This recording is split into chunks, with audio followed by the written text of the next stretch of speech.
గడిచిపోయింది. సరిగ్గా 12 సంవత్సరాలు నిన్నటితో నిండి 13వ సంవత్సరంలో అడుగుపెట్టిన ఈ సందర్భం. అయితే తెలంగాణ ఏర్పాటుకు సంబంధించి, తెలంగాణ రాష్ట్రానికి సంబంధించి కొన్ని ప్రత్యేకతలు ఉన్నాయి. మీ అందరికీ కూడా తెలుసు. ఎందుకంటే తెలంగాణ రాష్ట్రం అనేది ఏ ఒక్కరి వల్ల లేదా ఏ ఒక్క పార్టీ వల్ల, ఏ ఒక్క సంస్థ వల్ల వచ్చింది అని మేము అనుకోవడం లేదు. అట్లాగే ప్రజలు కూడా అట్లా అనుకోవడం లేదు. దేశంలో ఎవరు కూడా అట్లా అనుకోవడం లేదు.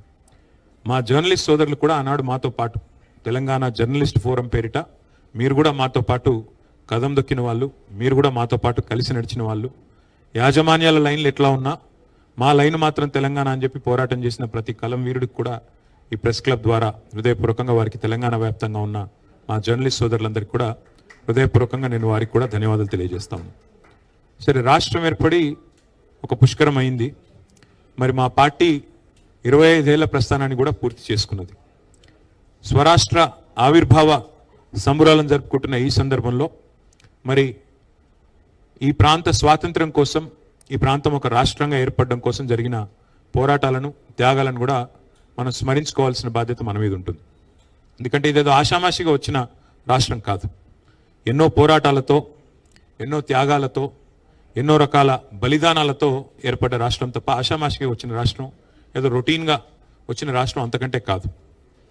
ఇక ప్రతిసారి మనకు ఒకటి తెలుసు, 12 ఏళ్ళు అంటే ఒక జనరేషన్, ఒక తరం మారినప్పుడు స్వరం మారుతూ ఉంటుంది. తరం మారిన ప్రతి సందర్భంలో మనం చూసినట్టయితే కొత్త కొత్త ఆలోచనలు వస్తూ ఉంటాయి, కొత్త కొత్త మరి ఆవిష్కరణలు కూడా జరుగుతూ ఉంటాయి. కానీ ఉడుకు నెత్తురితో ఉరకలెత్తే యువతరం ఎవరైతే ఉన్నారో వారు ఒకటి గుర్తుపెట్టుకోవాలి. మనకి మన తాతల కథ, తండ్రుల కథ, మన జాతి కథ తెలియకపోతే భవిష్యత్తు కూడా మనకి అర్థమయ్యే ఆస్కారం లేదు. ఎందుకంటే వాళ్ళ భారతదేశానికి స్వాతంత్రం వచ్చి 79 ఏళ్ళు దాదాపుగా. మరి భారతదేశ స్వాతంత్రం వచ్చి 79 ఏళ్ళు అయింది కదా. స్వాతంత్రానికి పూర్వం ఏముండే, ఏం లేదు అన్నీ మర్చిపోదామంటే కుదరదు. ఆ స్వాతంత్రం కోసం జరిగిన పోరాటాలు, త్యాగాలు అవన్నీ కూడా మననం చేసుకుంటేనే భవిష్యత్ తరాలకు కూడా మరి స్ఫూర్తివంతంగా ఉంటుంది. అదే రకంగా తెలంగాణ విషయంలో కూడా ఈ తాతల కథ, తండ్రుల కథ తెలుసుకోకపోతే నీ కథ ఏందో కూడా మరి తెలుసుకునే అవకాశం లేదు. నువ్వు పుట్టిన గడ్డ కథ, నిన్ను కన్న మట్టి కథ చదువుకోకపోతే, తెలుసుకోకపోతే కొంత నష్టం కూడా జరుగుతుంది. ఇవాళ మనం ఇతిహాసాల గురించి మాట్లాడుకుంటూ ఉంటాం. రామాయణం గురించి మాట్లాడుతూ ఉంటారు, మహాభారతం గురించి మాట్లాడుతూ ఉంటారు. ప్రతి యుగంలో, ప్రతి కథలో నాయకులు ఉంటారు, ప్రతినాయకులు ఉంటారు. అట్లాగే మరి తరాలు మారినా, స్వరాలు మారినా వాస్తవాలు మాత్రం మారవు. రామాయణం ఆనాటి త్రేతాయుగం నాటి ఇతిహాసం, మహాభారతం ద్వాపర యుగం నాటి కథ. ఎన్నో యుగాలు మారాయి, కానీ ఇంకా ఆ కథలు ఇంకా చెప్పుకుంటూనే ఉంటాం. అట్లాగే మనకు రామాయణం చదివితేనే అర్థమవుతుంది మారీచుడు చేసిన మాయలేందో, శకుని మామ పాచికలేందో మహాభారతం చదివితే తెలుస్తుంది. అట్లాగే శిఖండి పాత్ర ఏందో, సైంధవుడి పాత్ర ఏందో, ఎవరు హీరోనో, ఎవరు విలనో, ఎవరు ఏంటో, ఎవరి రోల్ ఏంటో మనకు అర్థమవుతుంది. అట్లాగే తెలంగాణ కథలో కూడా ఒక మహోన్నతమైన గతం ఉంది, మహోజ్వల చరిత్ర ఉంది. ఇక్కడ వీరుడున్నాడు, వీరోచిత గాథలున్నాయి. ఇక్కడ కూడా అమరులు ఉన్నారు, త్యాగాలున్నాయి, ద్రోహాలు ఉన్నాయి, ధోకాలు ఉన్నాయి. అట్లాగే బానిస సంఖ్యలను తెంచిన పోరాట కథ ఉంది, కథానాయకుడు కూడా ఇక్కడ ఉన్నారు. సరే, ఈ కథలో శకుని ఎవరో, శిఖండి ఎవరో, మారీచులు ఎవరో, దుశ్శాసనులు ఎవరో తప్పకుండా వచ్చే తరం కూడా తెలుసుకోవాలని చెప్పి నా ఆలోచన, నా భావన. అందుకే 12 ఏళ్ళు గడిచింది కదా, ఏం సాధించారు అని రవికాంత్ రెడ్డి గారు అడిగినప్పుడు నేను కూడా కొంత అధ్యయనం చేసే ప్రయత్నం చేసే వచ్చినాను. ఈ రాష్ట్ర ఏర్పాటు అనేది ఏదో ఆషామాషిగా జరిగిన పోరాటం కాదు. 1952లో, ఇంకా అంటే ఉమ్మడి ఆంధ్రప్రదేశ్ ఏర్పాటు జరగకముందే ఆనాడే మరి తెలంగాణ అప్పటికే హైదరాబాద్ రాష్ట్రంగా, ప్రత్యేక రాష్ట్రంగా ఉన్న విషయం మీ అందరికీ తెలుసు. ఆ రోజుల్లోనే మరి పొరపాటున ఏమన్నా మళ్ళీ హైదరాబాద్ రాష్ట్రాన్ని ఫజల్ అలీ కమిషన్ సిఫార్సులకు వ్యతిరేకంగా, విరుద్ధంగా హైదరాబాద్ రాష్ట్రాన్ని అట్లాగే ఉంచాలని చెప్పి ఫజల్ అలీ గారు చెప్పినా కూడా దీన్ని ఏమన్నా ఇతర ప్రాంతాలతో కలుపుతారేమో ఆందోళనతో ఆ రోజే 1952లోనే గైర్ ముల్కీ ఉద్యమం జరిగింది.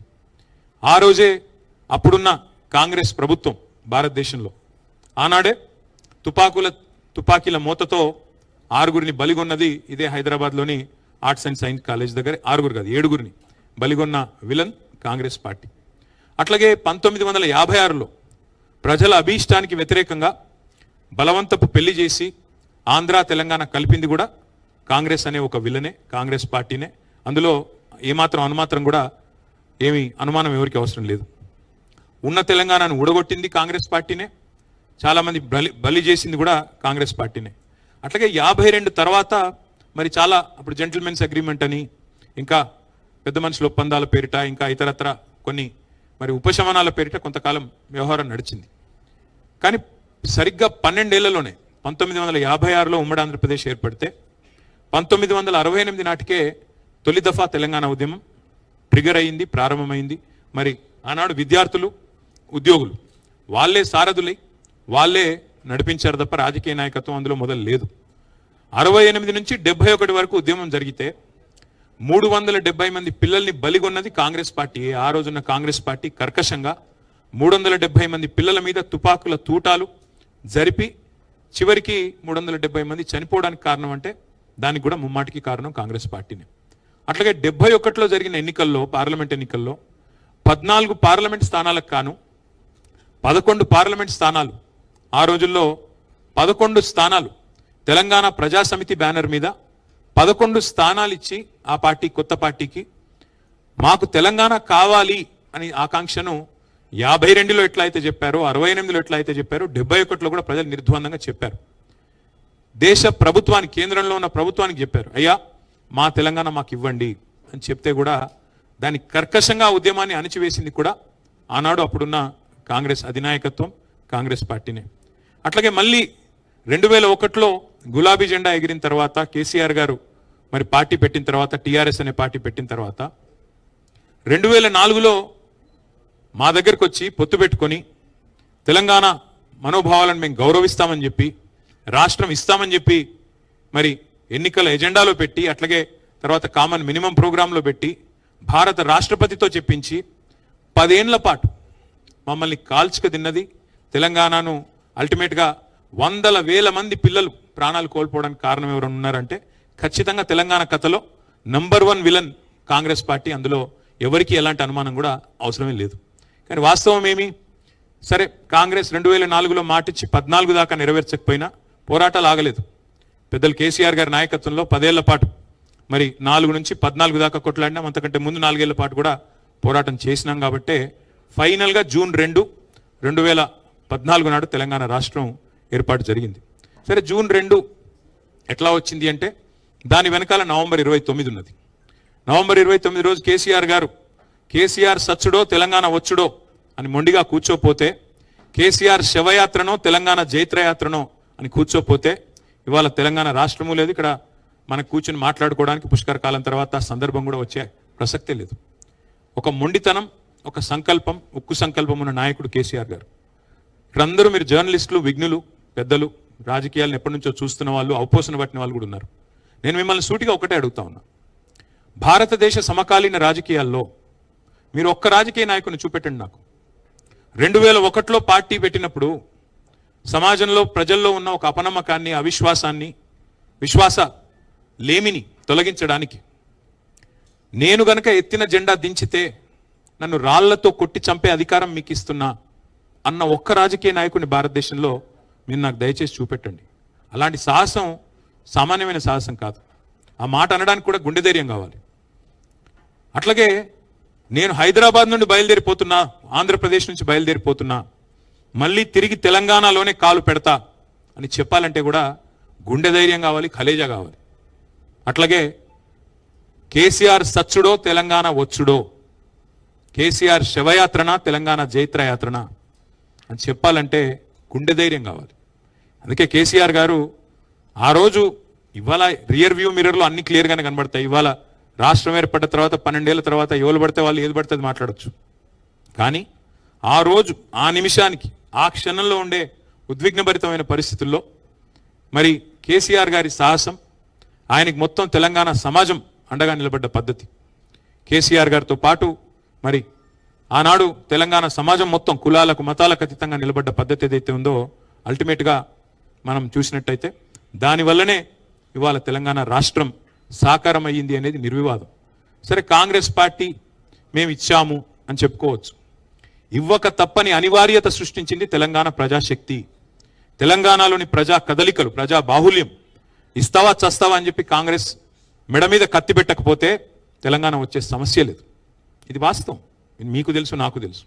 కాబట్టి ఎవరు ఏమి చెప్పినా ప్రజలు మరి అల్టిమేట్గా ఒక నిర్ణయం తీసుకున్నారు.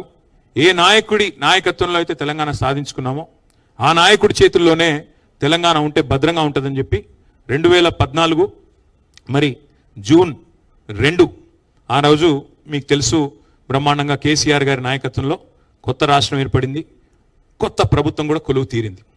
మరి కొలువు తీరిన ఈ ప్రభుత్వం ఆ రోజు మేము ఒక నిర్ణయం తీసుకున్నాం. సరే, పోరాటంలో, ఉద్యమంలో 14 ఏళ్ల పాటు జరిగిన మలిదశ పోరాటంలో ఎన్నో త్యాగాలున్నాయి, ఎన్నో ఉద్విగ్నభరితమైన అనుభవాలున్నాయి. కానీ ఉద్యమ లక్ష్యం నెరవేరింది, ఉద్యమం లక్ష్యాన్ని చేరింది. తెలంగాణ రాష్ట్రం కావాలనుకున్నాం, రాష్ట్రం వచ్చింది. వచ్చిన ఈ రాష్ట్రంలో ఇంకా పంచాయతీలొద్దు, ప్రాంతాలుగా విడిపోయిన ప్రజలుగా కలిసి ఉండాలి. ఎందుకంటే ఎన్నో లక్షల మంది సోదరులు ఇతర రాష్ట్రాల వాళ్ళు తెలంగాణలో నివాసం ఉంటున్నారు. అది కోస్తాంధ్రప్రదేశ్ కావచ్చు, రాయలసీమ కావచ్చు, కర్ణాటక కావచ్చు, తమిళనాడు కావచ్చు, కేరళ కావచ్చు, ఇంకోటి కావచ్చు, ఏ రాష్ట్రమైనా కావచ్చు. దేశంలోని అంతర్భాగం తెలంగాణ కాబట్టి ఎవరైనా సరే ఇక్కడికి వచ్చి స్థిరపడ్డ వాళ్ళు, ఇది మా భూమి అనుకున్న వాళ్ళు, భూమిపుత్రులుగా ఈ భూమిని ముద్దాడిన వాళ్ళు, ఈ భూమిని అభిమానించిన వాళ్ళు అందరూ మా వాళ్ళే అనే భావనతో 10 ఏళ్ల పాటు ఎంత ఉద్విగ్నభరితమైన ఉద్యమం, ఎంత ఉద్వేగభరితమైన ఉద్యమం జరిగినా ఒక్కటంటే ఒక్క చిన్న సంఘటన జరగకుండా శాంతి భద్రతల్ని అద్భుతంగా నిర్వహించి బలంగా ఈ రాష్ట్రాన్ని నిలబెట్టిన నాయకుడు కేసీఆర్ గారు. మీరు నన్ను అడిగితే ఏం సాధించారు 12 ఏళ్లలో అని మీరు అడిగితే, తెలంగాణ ఏం సాధించింది అని అడిగితే, విజయాలు నేను లెక్కబెట్టి చెప్తే రవికాంత్ రెడ్డి గారు చెప్పిన టైం అయిపోతుంది. కానీ అయినా కొంతవరకు చెప్పే ప్రయత్నం నేను చేస్తాను. నీళ్లు, నిధులు, నియామకాలు, ఇది మా ఉద్యమానికి ఆనాడు శీర్షిక, ట్యాగ్ లైన్. మరి ఏం సాధించారు మీరు అని అడిగితే, వలసలు, కరువులతో, నెర్రెలు బారిన నేలలతో, నెత్తురుతో తడిసిన నేలల్లో సాగునీళ్లను పారించింది బీఆర్ఎస్ ప్రభుత్వం. అన్నమో రామచంద్ర అనే రాష్ట్రాన్ని దేశానికి అన్నం పెట్టే స్థాయికి, పంజాబ్ను, హర్యానాను తలదన్ని అన్నం పెట్టే స్థాయికి తీసుకొని పోయింది కేసీఆర్ నాయకత్వం. గోదావరి జలాల్లో, కృష్ణా జలాల్లో మాకు హక్కుగా సంక్రమించిన ప్రతి నీటి బొట్టుని ఒడిసిపట్టి అటు కాళేశ్వరాన్ని కాలంతో పోటీ పడుతూ పూర్తి చేసిన, ఇటు పాలమూరు రంగారెడ్డి ఎత్తిపోతల పథకాన్ని 90% పూర్తి చేసిన, సీతారామ ప్రాజెక్టును 80% పూర్తి చేసిన, ఇది చేసింది తెలంగాణలో సాగునీళ్లు పారాలని, కన్నీళ్లు బారిన తెలంగాణలో సాగునీళ్లు పారాలని. నెర్రలు బాసిన నేల, నెత్తురుగారిన నేలల్లో మళ్ళీ వ్యవసాయం జరగాలి, రైతులు వారి కళ్ళలో ఆనందం చూడాలని కేసీఆర్ గారు పరితపించారు. అట్లాగే ఒక్కసారి గుర్తు తెచ్చుకుంటే 2014 ముందు ఏంటిది పరిస్థితి? వలసలు, కరువులు, కన్నీళ్లు, ఆకలి కేకలు, ఎన్కౌంటర్లు, ఆత్మహత్యలు, నెర్రెలు బారిన నేలలు, పాడుబడ్డ ఇండ్లు, పడావుబడ్డ భూములు, ఇవన్నిటిని కూడా సంపూర్ణంగా ఈ ముఖ చిత్రాన్ని మార్చే ప్రయత్నం చేసింది కేసీఆర్. ఉద్యమ తెలంగాణని ఉజ్వల తెలంగాణగా నిలబెట్టాలనే ఒక బృహత్తరమైన యజ్ఞం చేసింది కేసీఆర్ నాయకత్వం. ఒక్క దశాబ్ద కాలంలోనే ఇవాళ గర్వంగా చెప్తా ఉన్నా, కేసీఆర్ బిడ్డగా, తెలంగాణ బిడ్డగా, తెలంగాణ భూమిపుత్రుడిగా చెప్తా ఉన్నా, గర్వంగా చెప్తా ఉన్నా. ఒక సుసంపన్నమైన తెలంగాణను ఆవిష్కరించి భారతదేశం ముందు పెట్టాం. దశాబ్ద కాలంలోనే ఒక సస్యశ్యామల సిరి సంపదల దృశ్యాలను ఆవిష్కరించే నాయకత్వం మా పార్టీకి ఉన్నది, ఈ రాష్ట్రానికి ఉన్నదని గర్వంగా చెప్పుకునే పరిస్థితి.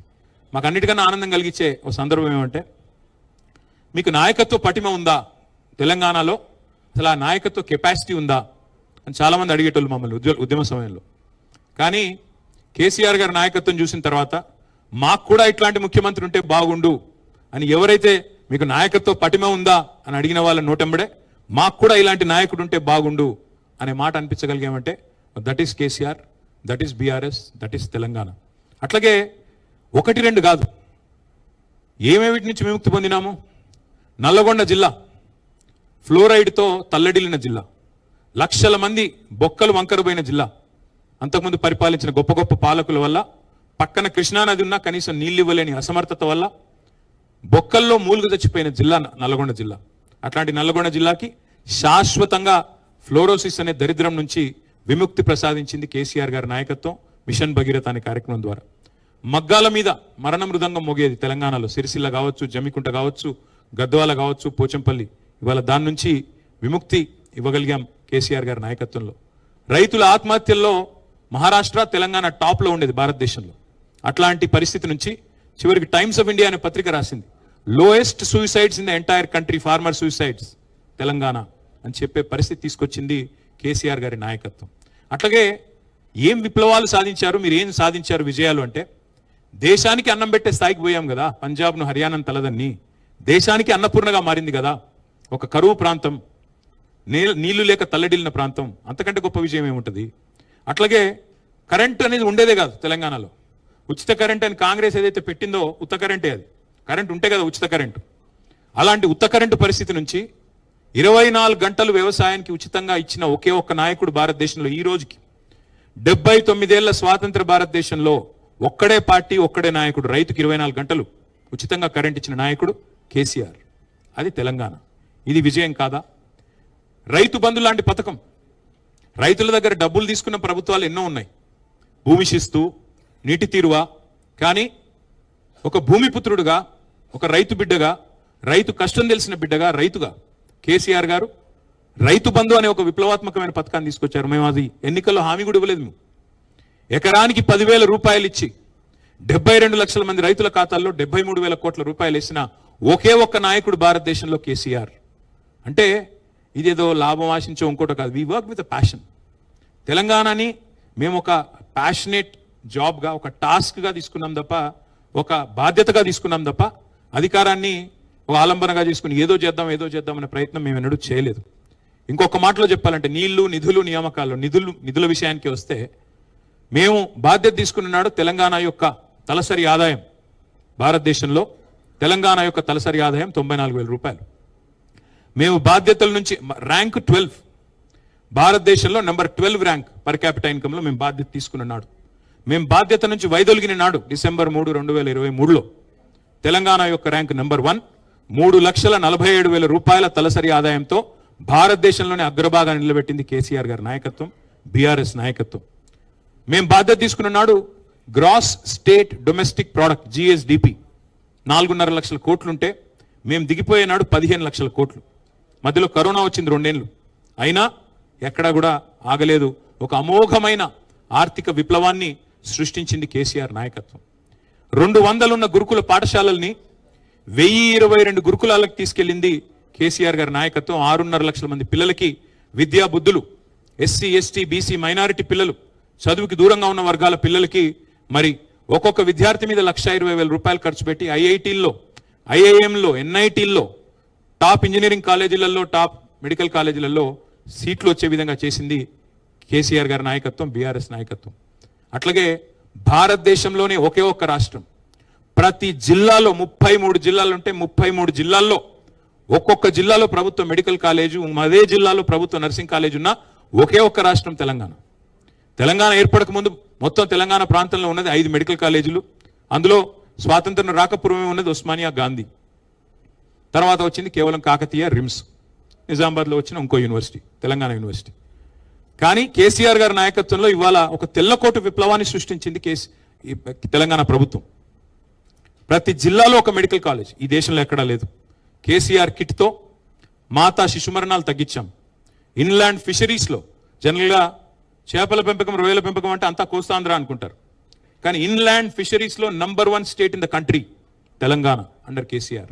ఇది నా కవిత్వం కాదు, ఇవన్నీ డేటా స్టాటిస్టిక్స్ మీరు గూగుల్లో కొడితే మీకే వస్తుంది. చాట్ జీపీటీని అడిగితే చాట్ జీపీటీ కూడా చెప్తుంది. మేము బాధ్యత తీసుకున్న నాడు ఒక అనుమానం ఉండేది హైదరాబాద్ మీద. ఇక్కడికి కొత్త పరిశ్రమలు రావడమేమో కానీ ఉన్న పరిశ్రమలు పోతాయంట కదా, పెట్టుబడులు తరలిపోతాయంట కదా అని ఒక అనుమానం నీడలు. 3 లక్షలు ఉండేది ఐటీ కొలువులు, 10 లక్షలకు తీసుకొని పోయాం. టు బి ప్రిసైజ్ 9.5 lakhs తీసుకొని పోయింది కేసీఆర్ గారి నాయకత్వం. భారతదేశంలోనే అమోఘమైన ఐటీ విప్లవాన్ని, fastest growing state in the entire country, బెంగళూరును తలదన్నాం 3 సార్లు. ఇది భారతదేశంలో ఎవరు చేయని ఫీట్ అది. అట్లాగే 1-2 కాదు, విశ్వవిఖ్యాత కంపెనీలకు తెలంగాణని చిరునామాగా మార్చాం. అమెజాన్ కావచ్చు, గూగుల్ కావచ్చు, మెటా కావచ్చు, యాపిల్ కావచ్చు, ఊబర్, సేల్స్ ఫోర్స్, ఇంకా చెబుతూ చాలా ఉన్నాయి. వాటన్నిటినీ హైదరాబాద్కి రప్పించాము. అల్టిమేట్గా హైదరాబాద్ని ప్రపంచ పటంలో అద్భుతంగా మార్కెటింగ్ చేసి తెలంగాణ అంటే తెలియని వాళ్ళకి తెలంగాణను పరిచయం చేశాం. సాగునీటి రంగం ఇప్పుడే నేను చెప్పాను, ఇంకొక మాటలో చెప్తాను. తెలంగాణ రాకపూర్వం ఇక్కడ సాగునీటి విస్తీర్ణం 1,31,00,000 ఎకరాలు. 2014లో సాగు విస్తీర్ణం, సాగు విస్తీర్ణం పంటలు పండేది 1,31,00,000 ఎకరాల్లో. కానీ 2023 నాటికి మేము దిగిపోయే నాటికి 2,29,00,000కు సాగు విస్తీర్ణం చేరింది. అంటే దాని వెనకాల ఉన్నది మరి మిషన్ కాకతీయ, కాళేశ్వరం లాంటి ప్రాజెక్టు, అదేవిధంగా పెండింగ్ ప్రాజెక్టులను రన్నింగ్ ప్రాజెక్టులుగా మార్చడం, వీటన్నిటి వల్ల ఈ సాగునీటి విప్లవం కూడా వచ్చింది. ఇక గ్రామాలు ఆదర్శ గ్రామాలుగా వెలిసిలాయి. ఒక గంగదేవిపల్లి ఉండేది తెలంగాణ ఏర్పడక ముందు, ఒకటే ఒక గంగదేవిపల్లి ఆదర్శ గ్రామం అంటే. కానీ తెలంగాణ ఏర్పడిన తర్వాత top 20 villages in the country ఎక్కడ, బెస్ట్ విలేజెస్ ఎక్కడ అని కేంద్ర ప్రభుత్వం అవార్డులు ఇస్తే, కేంద్ర rural development ministry 19 were from Telangana. జాతీయ పంచాయతీరాజ్ దినోత్సవం రోజు 30% అవార్డులు, 3% జనాభా ఉండే రాష్ట్రం 30% అవార్డులు కొట్టింది. That is Telangana. పల్లె ప్రగతి అనే కార్యక్రమం ద్వారా ట్రాక్టర్లు, ట్రాలీలు, వైకుంఠధామాలు, పల్లె ప్రకృతి వనాలు, నర్సరీలు, అవార్డుల పంట పండించి పల్లె ప్రగతి ద్వారా ఒక విప్లవాన్ని, గ్రామ స్వరాజ్య విప్లవాన్ని సాధించింది కేసీఆర్ నాయకత్వం. భూమిపుత్రులుగా తెలంగాణ సాధించుకున్న తర్వాత ఇక్కడి పేదల మీద అభిమానంతో, ఇక్కడి పేద ప్రజల మీద మమకారంతో ఎన్నో మానవీయమైన పథకాలు తెచ్చుకున్నాం. 200 రూపాయల పెన్షన్ ఉండే తెలంగాణ వచ్చినప్పుడు దాన్ని 2,000 చేసుకున్నాం. 2,000 రూపాయలు చేసుకున్నాం. 46 లక్షల మందికి ఆసరగా నిలబడ్డాం. అట్లాగే 1 కాదు 2 కాదు, what Telangana does today India does tomorrow అనే విధంగా, ఇండియా ఫాలోస్ టుమారో అనే విధంగా తెలంగాణ ఆచరిస్తుంది, దేశం అనుసరిస్తుంది అనే పద్ధతుల్లో దేశానికే పరిపాలనలో కొన్ని కొత్త పాఠాలు కూడా నేర్పింది తెలంగాణ. ఇది వాస్తవం. రైతు బంధు అని మనం పెడితే 2015లో మోడీ గారు 2018లోనో 17లోనో PM కిసాన్ సమ్మాన్ అని చెప్పి రైతు బంధును కాపీ కొట్టి వాళ్ళు పెట్టుకున్నారు. ఒక 12 రాష్ట్రాల్లో పెట్టుకున్నారు. కాలియా పేరిట ఒక రాష్ట్రంలో, కృషి బంధు పేరిట ఒక రాష్ట్రంలో రైతు బంధు పథకం దేశానికే ఆదర్శంగా మారింది. మిషన్ భగీరథ పేరిట ఇంటింటికి నీళ్లు మనమిస్తే దేశానికి ఆదర్శంగా మారి హర్ ఘర్ జల్ అనే పథకం వచ్చింది. మిషన్ కాకతీయ అని మనం ప్రారంభిస్తే అమృత్ సరోవర్ అని చెప్పి కేంద్ర ప్రభుత్వం కాపీ కొట్టి వాళ్ళు కూడా పెట్టుకున్నారు. Imitation is the best form of flattery అంటారు. కాబట్టి definitely what Telangana has done is contributed to the nation. We are less than 3% of India, కానీ we contribute to 5% of India's GDP. We contribute to nation building. జాతి నిర్మాణంలో ఒక కీలకమైన పాత్ర పోషించింది తెలంగాణ. నేను ఇప్పుడు చెప్పింది ఏదైనా తప్పు అని రుజువు ఎవరైనా చేయగలుగుతారా నేను సవాల్ చేస్తా ఉన్నా ప్రెస్ క్లబ్ వేదిక. అది కాంగ్రెస్ మిత్రులు కావచ్చు, బీజేపీ మిత్రులు కావచ్చు. ఇవాళ మీరు దేశంలో చాలా రాష్ట్రాల్లో అధికారంలో ఉన్నారు. తెలంగాణ సాధించిన ప్రగతి కంటే కేసీఆర్ గారి నాయకత్వంలో భారతదేశంలో ఏ రాష్ట్రమైనా గనక మాకంటే ఎక్కువ సాధించింది అని మీరు రుజువు చేస్తే నేను శాశ్వతంగా రాజకీయాల నుంచి తప్పుకుంటా. That is my open challenge to both Congress and BJP. మీరు ఇవాళ పరిపాలిస్తున్న 25-26 రాష్ట్రాల్లో ఎక్కడైనా ఒక రాష్ట్రంలో ఇంతకంటే ఎక్కువ చేశామని మీరు చూపెడితే నేను శాశ్వతంగా రాజకీయాల నుంచి తప్పుకుంటాను. గణాంకాలతో సహా నేను చెప్తా ఉన్నా. నేనేమి కాకి లెక్కలు చెప్పట్లేదు, కాగు లెక్కలు చెప్తా ఉన్నా. కాబట్టి నేను అనేది ఒకటే, ఎన్నో కళ్ళు చెదిరే కట్టడాలు, ఎన్నో సాహసోపేతమైన సంస్కరణలు, ఎన్నో పథకాలు.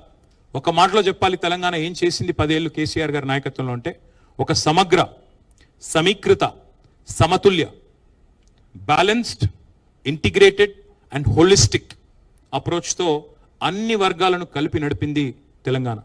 వీళ్ళు వాళ్ళని కాదు, విద్యార్థులు, నిరుద్యోగులు, ఉద్యోగులు, మహిళలు, చెప్పుకుంటూ పోతే ఇంకా చాలా ఉన్నాయి, కార్మికులు, కర్షకులు, ప్రతి వర్గానికి మేలు చేశాం. ఉద్యోగులకు హైయెస్ట్ ఫిట్మెంట్ భారతదేశంలో ఇచ్చింది కేసీఆర్ గారి ప్రభుత్వం. 73% ఫిట్మెంట్ ఇచ్చింది భారతదేశంలో. ఎక్కడా లేదు, ఏ బీజేపీ ప్రభుత్వం లేదు, ఏ కాంగ్రెస్ ప్రభుత్వం లేదు. Highest special increment on Telangana formation. ఎందుకంటే తెలంగాణ ఫార్మేషన్లో మాతో పాటు కొట్లాడిన వాళ్ళు ఉద్యోగులు, మాతో పాటు కదం దొక్కిన వాళ్ళు టీఎన్జిఓలు, తెలంగాణలోని ప్రభుత్వ ఉద్యోగులు పెన్ డౌన్ చేశారు. సకల జనుల సమ్మెలో మాతో నడిచారు. అందుకే వారి మీద మమకారంతో వారిని 73% ఫిట్మెంట్ ఇచ్చి కాపాడుకున్నాం. ఎన్ని ప్రచారాలు చేసినా, ఎన్ని రకాల దుర్మార్గమైన కార్యక్రమాలు మా మీద చేసినా అవన్నీ పట్టించుకోకుండా తదేక దీక్షతో ముందుకు పోయాం. కానీ మేము మమకారంతో పనిచేసుకుంటూ పోతే అహంకారం అని ముద్రేశారు మా మీద. కేసీఆర్ గారి కుటుంబం మాత్రమే బాగుపడ్డదన్నారు. మొత్తం 4 కోట్ల ప్రజలు నా కుటుంబం అని చెప్పి కేసీఆర్ గారు భావిస్తే ఆ 4 కోసమే తెలంగాణ వచ్చిందా అని చెప్పి విష ప్రచారం చేశారు. పర్వాలేదు, అధికారం ఎవరికి శాశ్వతం కాదు. అధికారంలో శాశ్వతంగా ఉంటామని ఎవరైనా అనుకుంటే వాళ్ళు మూర్ఖులు. కాబట్టి ఆ బాధ ఏమీ లేదు, అధికారం పోయిందనే బాధ ఏమాత్రం లేదు. బాధ ఎక్కడ అనిపిస్తుందంటే, ఇంత కష్టపడి సాధించిన రాష్ట్రం, ఇన్ని త్యాగాలతో ఏర్పడ్డ రాష్ట్రానికి ఇవాళ ఒక తెలంగాణ ద్రోహి ముఖ్యమంత్రిగా ఉన్నారు. తెలంగాణ వాదుల మీదకి తుపాకీ తీసుకుపోయిన వ్యక్తిని కాంగ్రెస్ మన నెత్తిన రుద్దింది. సరే, కాంగ్రెస్ కల్చరే సీల్డ్ కవర్ సీఎంలు, మీకు తెలుసు. ఎవరు ఎక్కువ డబ్బులు ఇస్తే వాళ్ళకి ముఖ్యమంత్రి పదవి వస్తుంది. అది అందరికీ తెలిసింది, కొత్తదేమీ లేదు. అలాగే ఇవాళ ఒక తెలంగాణ ద్రోహిని మన మీద రుద్ది, ఆయన ద్వారా ఇంకా కూడా 2.5 సంవత్సరాలు అయిపోయింది. జనరల్గా సినిమా భాషలో చెప్పాలి అంటే, ఒక సినిమా హిట్టా ఫట్టా అనేది ట్రైలర్ చూస్తే తెలిసిపోద్ది. కానీ ఇక్కడ ఇంటర్వ్యూలు కూడా అయిపోయింది. First half over, first half disaster, second half even ముగ్గురు డిజాస్టర్ పక్కా. కాబట్టి ఇంకా పెద్దగా చూడ్డానికి కానీ ఇంకోటి కానీ ఏం లేదు. అన్నం ఉడికిందా లేదా అని తెలుసుకోవడానికి ఒక మెతుకు ముట్టుకుంటే చాలు కదా. మరి 2.5 సంవత్సరాలైంది. ముఖ్యమంత్రి గారు మాట్లాడే అపసవ్యపు మాటలు ఏంటుంటే ఏడవాలో నవ్వాలో తెలవట్లేదు. 100 రోజులు 6 గ్యారంటీలని పనికిమాలిన ప్రచారాలు చేసిందే మీరు. ఆర్థిక పరిస్థితి ఏంటి అంటే, మా కాంగ్రెస్కు అపారమైన అనుభవం ఉంది, మేము చాలా పెద్దవాళ్ళం, మా తాతలు నేతులు తాగారు, మా మూతుల వాసన చూడండి, చాలా కాలం నడిపాం, నిర్విఘ్నంగా నడిపాం ప్రభుత్వాలను, మాకున్న అమోఘమైన ఆర్థిక పరిజ్ఞానంతో అద్భుతాలు సృష్టిస్తాం, ఇదే ఉంది, 6 గ్యారంటీలు అనాయాసంగా ఇస్తామన్నారు 100 రోజుల్లో. ఇవాళ ముఖ్యమంత్రి గారు ఏమంటున్నారు, 100 రోజులు ఏమైందయ్యా అంటే, ఎంత కండలు తిరిగిన పైల్వానైనా 3 నెలల పిల్లలు పుట్టిస్తాడా? సరే, 3 నెలల్లో పిల్లలు పుట్టరు స్వామి, మాకు తెలుసు. కానీ 30 నెలల్లో పుట్టకపోతే ఏమనాలి మిమ్మల్ని? ఏమని పిలవాలి? నేనంటే మళ్ళీ బాధపడతారు, అహంకారం అంటారు. నేను అడగట్లా, 3 నెలల్లో పిల్లలు పుట్టలేదు, సరే ఓకే. 30 నెలల్లో పుట్టకపోతే ఏమనాలి మిమ్మల్ని? ఏమని పిలవాలి? నపుంసకులు అనాలా? ఏమనాలి? ఏమని పిలవాలి? వాళ్ళు ఎంత దరిద్రమైన పరిస్థితి అంటే, తెలంగాణలో వడ్డించిన విస్తరిలాగా బంగారు పల్లెల్లో పెట్టి అప్పచెప్పాం మీకు రాష్ట్రాన్ని. లెక్కలు కూడా నేను నా దగ్గర చెప్పండి, మొత్తం కాగితాలన్నీ తెచ్చాను. కొంతమంది అనుమానాలు ఎక్కువ ఉంటాయి కాబట్టి తెచ్చాను, అవి కూడా. కట్టిన ఇల్లు పెట్టిన పోయినట్టు అప్పచెప్పినాం మీకు. ఆ రోజు బ్రహ్మాండంగా కేసీఆర్ గారు ఉన్నప్పుడు కరోనా వచ్చినా రైతు బంధు ఆగలేదు, కళ్యాణ లక్ష్మి ఆగలేదు, కేసీఆర్ కిట్ ఆగలేదు, ఆసరా పెన్షన్లు ఆగలేదు, ఉద్యోగుల జీతాలు ఆగలేదు, ఏది ఆగలేదే. మరి ఇవాళ మీ పాలనలో నేను అడుగుతా ఉన్నా, ఏ ఒక్క పథకం పెట్టలేదు కొత్తది. 6 గ్యారంటీలు ఎప్పుడు ఆటకెక్కిచ్చారు. అలవిగాని హామీలతో, అడ్డమైన మాటలతో, దుష్ప్రచారాలతో, విష ప్రచారాలతో అధికారంలోకి వచ్చారు. వెనకటికి ఎవడో మొహం బాలేక అద్దం బగలు కొట్టుకున్నాడంట. అట్లా ఈయన కూడా పరిపాలన చేత కాదు, కప్పం కట్టడం ఒకటి తెలుసు, ధాన్యం సంచులు కొనే తెలివి లేదు, ధనం సంచులు ఢిల్లీకి మోసేది తెలుసు. అందుకే ఇవాళ ఏం చేస్తున్నాడు? ఏమీ లేదు. తెల్లారు లేస్తే కేసీఆర్ నామస్మరణ, అదేదో పాట ఉంటుంది, హిందీ పాట, తునే క్యా కియా అంటే తేరా నామ్ లియా తుజే యాద్ కియా అని. 2.5 ఏళ్ల నుంచి ఎక్కడ బాలల దినోత్సవానికి పోయినా అక్కడ కేసీఆర్ నామస్మరణే, స్వాతంత్ర దినోత్సవానికి పోతే కేసీఆర్ నామస్మరణే. తప్ప నువ్వు చేసిందే ఉంది 2.5 ఏళ్ళు. మొత్తం తిరోగమనమే తప్ప పురోగమనం ఎక్కడిది? ఒక్కసారి చూడండి, నేనేదో ఊరికి చెప్పట్లేదు, కాకి లెక్కలు చెప్పట్లేదు. SOTR is down, state own tax revenue is down, registration revenue is down, GST growth rate is down, vehicle sales revenue down. ఒకటే ఒక్క డిపార్ట్మెంట్ బాగా పనిచేస్తుంది, మీకు తెలుసు అదేందో, ఎక్సైజ్. మందుగమనం ఒక్కటే జోరు మీద ఉంది, మందగమనం మిగతాదంతా మందగమనమే. మందుగమనం మాత్రం జోరు మీద ఉంది, మిగతాదంతా మందగమనమే. ఇవాళ విచిత్రం, ఇంకా మాకు ఆశ్చర్యం ఎక్కడ అనిపిస్తుంది అంటే, ప్రభుత్వం ఏమో హ్యాండ్సప్ అన్నది, అన్ని డౌన్ కిందికి, నినాదం ఏమో రైజింగ్, తెలంగాణ రైజింగ్ నినాదం. మళ్ళీ ఇప్పుడు కాదు, నేను గెలిపించింది 2028 వరకు, నువ్వేమో 2047 కబుర్లు చెప్తున్నావు. 2047 తెలంగాణ రైజింగ్, నినాదం రైజింగ్, విధానం ఫాలింగ్. నినాదం రైజింగ్ చూస్తే మొత్తం కింద లెక్కలు చూస్తే మాత్రం మొత్తం ఫాలింగ్. వరుసగా రెవెన్యూ లోటు 2 ఏళ్ళు. 2024-25లో రెవెన్యూ లోటు 9,420 కోట్లు, 2025-26లో 9,235 crores. నిన్న బట్టి విక్రమార్క గారు చెప్పినట్టు విన్నాను నేను, పైసలు లేవు, ఏమి చేయలేము, దివాలా తీసినాము అని చెప్తా ఉన్నారు. ఇంకా ఒక డైలాగ్ కొడతా ఉంటారు ముఖ్యమంత్రి గారు ఎప్పుడు, తొక్కుకుంటూ వచ్చినా. తొక్కినావు, తెలంగాణని పాతాలని తొక్కేసినావు ఆల్రెడీ. నువ్వు ఆర్థిక వ్యవస్థను తొక్కేసినావు, నువ్వు వచ్చిన తర్వాత చిదిమేశావు. కరోనా కాలంలో కంటే కూడా ఇప్పుడు కాంగ్రెస్ కాలంలోనే ఇంకా డేంజరస్ ట్రెండ్స్ ఉన్నాయి. ఇప్పుడు ఆర్థిక పరంగా చూసినట్టయితే కరోనా కంటే కూడా కాంగ్రెస్ డేంజర్ అనేది వాళ్ళ ప్రజలకు అర్థమైంది. స్వయం పాలనలో తెలంగాణ స్వయం పోషకంగా ఎదిగింది. 84% స్టేట్ ఓన్ ట్యాక్స్ రెవెన్యూస్తో highest SOTR in the country Telangana. కేంద్రం దిక్కులు చూసే అవసరం లేకుండా తీర్చిదిద్దారు కేసీఆర్. తెలంగాణ స్వయం పోషక రాష్ట్రంగా తన కాళ్ళ మీద, మేము సెల్ఫ్ డబ్బాలు కొట్టుకోలేదు, సెల్ఫ్ రిలయంట్గా ఎదిగాం. సెల్ఫ్ డబ్బాలు కొట్టుకోకుండా సెల్ఫ్ రిలయంట్గా తెలంగాణ ఉండాలని ప్రయత్నం చేశాం. అందుకే దేశంలో హైయెస్ట్ SOTR తెలంగాణ. ఇవాళ చూస్తే మరి ఒకటిగా నేను చెప్పమంటే లెక్కలు చాలా ఉన్నాయి. 23-24 నాటికి SOTRలో మరి దేశంలో నెంబర్ 1 తెలంగాణ. 10 ఏళ్ళు టాప్ స్టేట్ ఆర్థిక పరంగా చూసినట్టయితే. మరి ఇప్పుడు గత 2.5 ఏళ్ళు కాంగ్రెస్ ఏళ్ళలో ఏం జరిగింది? 2023లో SOTR 1,11,798. నెక్స్ట్ ఇయర్ పెరగాలి జనరల్గా అయితే. నెక్స్ట్ ఇయర్ ఏం జరిగింది? 24-25కి పెరగాల్సింది పోయి 1,09,000 కోట్లు. 1,11,000 ఉన్నది, 1,09,000 కోట్లు అంటే ఇంకా 2,000 కోట్లు తగ్గింది. ఇక 26లో మరి ఏమవుతుందో చూడాలి. ఎందుకు చెప్తా ఉన్నా అంటే GSTలో ఇదే పరిస్థితి. అక్కడ కూడా డౌను, రిజిస్ట్రేషన్ ఆదాయం డౌను. అట్లాగే అన్ని రంగాల్లో మీరు ఏ రంగం అన్నా తీసుకోండి, డౌన్ తప్ప పైకి లేదు. ముఖ్యమంత్రి గారు రాష్ట్ర ప్రభుత్వం అడ్వర్టైజ్మెంట్లు ఇస్తూ ఉంది. ఏమని? నిన్న ఇంకోటి విచిత్రం. భట్టి విక్రమార్క గారు పైనేమో పేపర్లో ఆర్థిక పరిస్థితి బాగాలేదు, కింద చూస్తేనేమో అరపేజ్ ప్రకటన. మళ్ళీ ఆర్థిక పరిస్థితి బాగాలేదు, కింద అరపేజ్ ప్రకటన. మీ ముఖారవిందాలు ఎందుకు అక్కడ? మరి కొద్దిగా దుబారా చేయకుండా కాపాడొచ్చు కదా, అది మాత్రం లేదు. అట్లా ఇంకా విచిత్రం. మమ్మల్ని మాట్లాడితే ముఖ్యమంత్రి గారు అనే మాట కేసీఆర్ గారు అప్పులపాలు చేసిపోయారు. పార్లమెంట్ సాక్షిగా కేంద్ర ప్రభుత్వం RBI చెప్పింది కదా, ఇంకా సిగ్గు లేకుండా ఎన్ని రోజులు అబద్ధాలు చెప్తారు?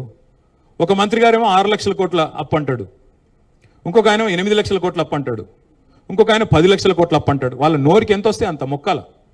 మంత్రులు, క్యాబినెట్లో ఉండే మంత్రులకే సయోధ్య లేదు, శృతి లేదు. ఒక ఆయన 60,000 ఉద్యోగాలు ఇచ్చామంటారు ముఖ్యమంత్రి గారు, 70,000 ఉద్యోగాలు ఇచ్చామని పొన్నం ప్రభాకర్ గారు అంటారు, 80,000 ఉద్యోగాలు ఇచ్చామని శ్రీధర్ బాబు గారు చెప్తారు, లేదు 1,00,000 ఉద్యోగాలు ఇచ్చామని చెప్పి మహేష్ కుమార్ గౌడ్ గారు చెప్తున్నారు. వాళ్ళ ప్రభుత్వానికి పార్టీకి శృతి లేదు, లయ లేదు. క్యాబినెట్లో ఉండే సహచరుల మధ్యన కూడా ఇవాళ కనీసం సయోధ్య లేదు. ఇది వాస్తవం. అది అప్పుల విషయంలో అంతే అబద్ధాలు, ఉద్యోగాల విషయంలో అంతే అబద్ధాలు. కానీ ఒకటి మాత్రం దివ్యంగా చేస్తున్నారు.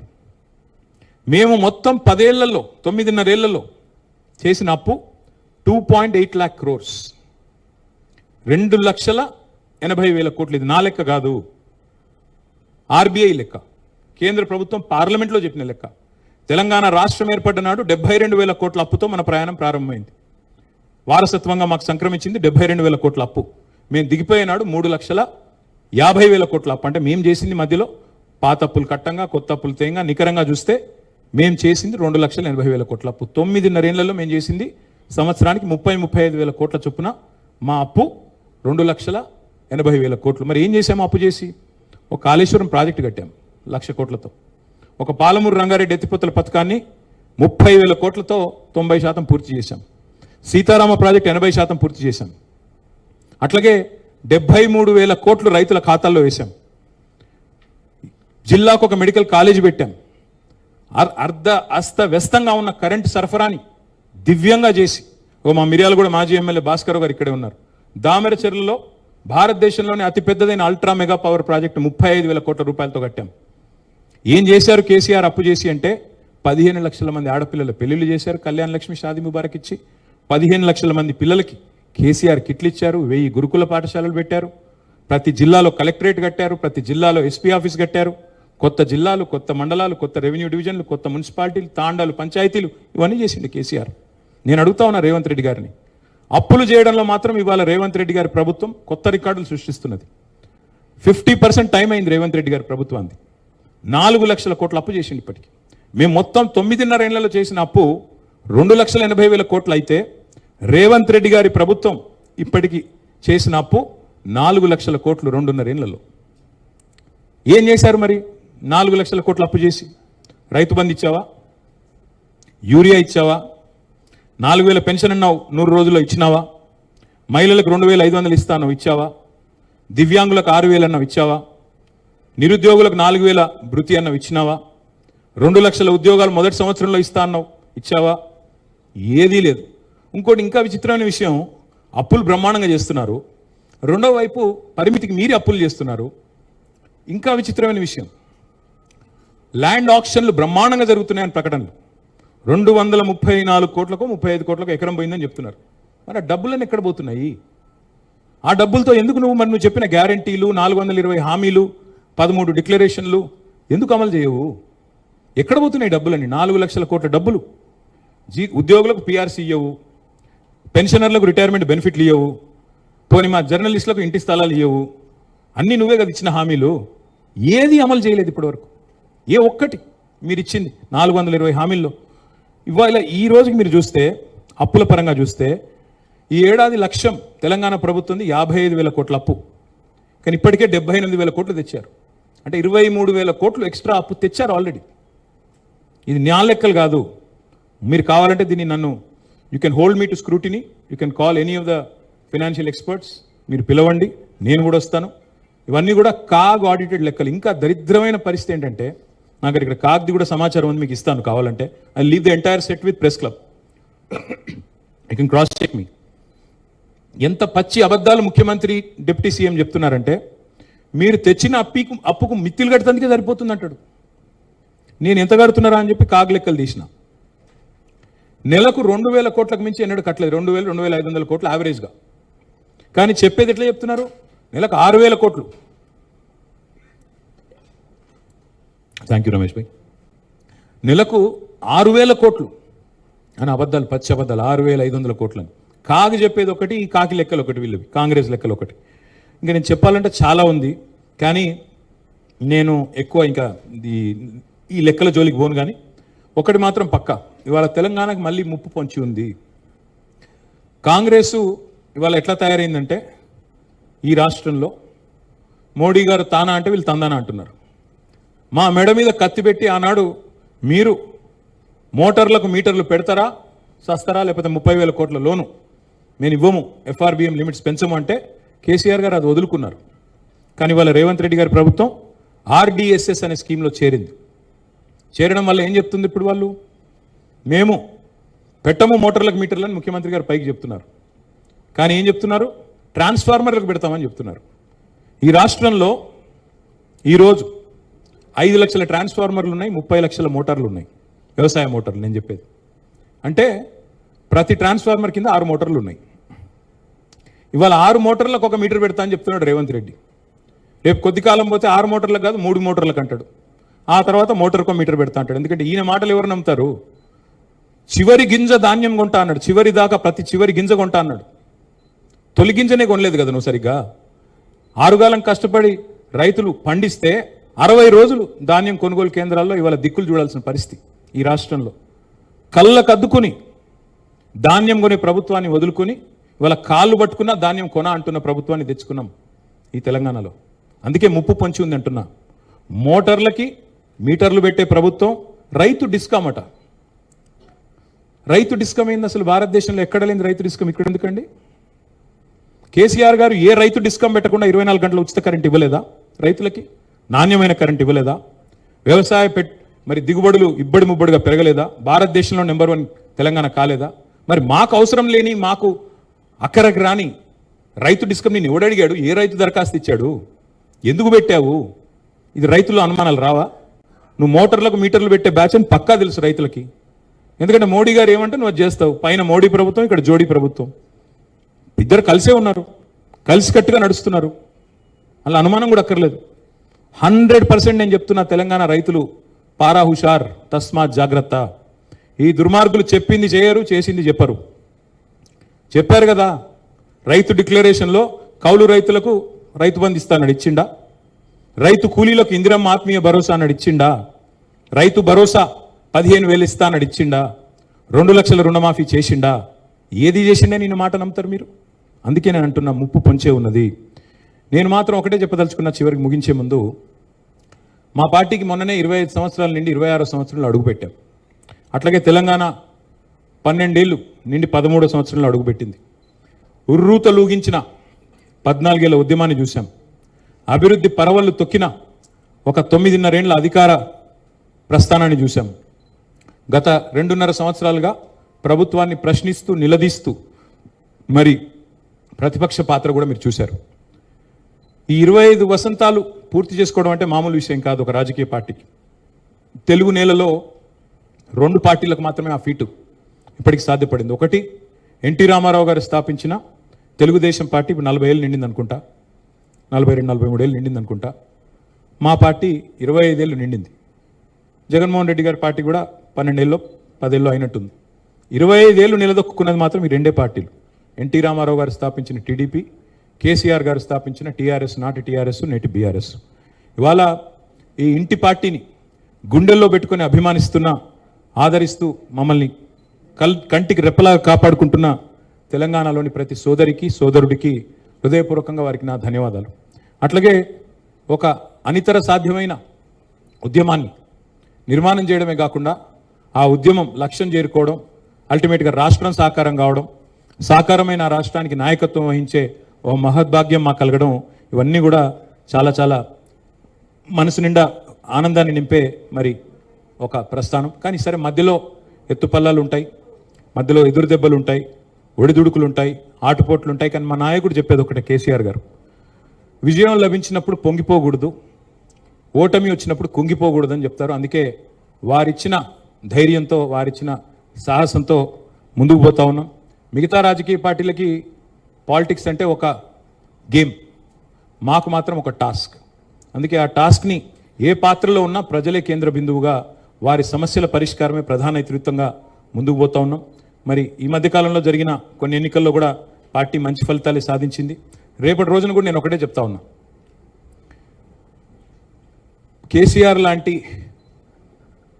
కేసీఆర్ లాంటి నాయకుడు తెలంగాణకి రక్షణ కవచంలాగా ఉన్నంత కాలం ఎవ్వరూ ఏమీ చేయలేరు. ముమ్మాటికి తెలంగాణ తన అస్తిత్వాన్ని, తన ఆత్మని వెతుక్కుంటూ రాష్ట్రాన్ని సాధించుకున్నది. ఈ సాధించుకున్న ఈ రాష్ట్రాన్ని ఉజ్వల తెలంగాణగా, భారతదేశానికి ఒక లైట్ హౌస్ లాగా నిలబెట్టేదాకా మా ప్రయాణం కొనసాగుతూనే ఉంటుంది.